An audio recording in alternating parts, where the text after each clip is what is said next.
मुलांना ताप आला की लगेच अँटीबायोटिक द्यायचं आणि ताप गायब. तुम्ही सुद्धा असाच विचार करता ना?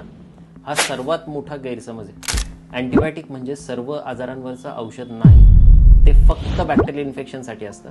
आणि सर्वात इम्पॉर्टंट म्हणजे सर्दी, खोकला, व्हायरल ताप याच्यामध्ये अँटीबायोटिकचा काहीच उपयोग नसतो.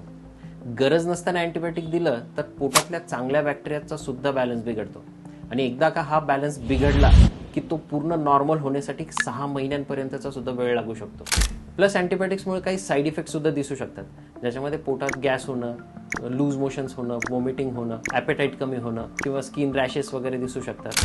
सो स्वतःच्या मनाने किंवा गुगल करून घेतलेल्या या अँटीबायोटिकमुळेच शरीराची इम्युनिटी कमी होते आणि पुढे जाऊन अँटीबायोटिक कमी इफेक्टिव्ह ठरू शकतं. यालाच अँटीबायोटिक रेझिस्टन्स म्हणतात. म्हणून अँटीबायोटिक्सचा डॉक्टरांनी दिलेला पूर्ण कोर्स घेणं आणि योग्य वेळीच घेणं हे फार महत्त्वाचं आहे. माझ्या आजवरच्या अनुभवावरून सांगतो की मुलांच्या बाबतीत स्वतःहून अँटीबायोटिक सुरू करू नका.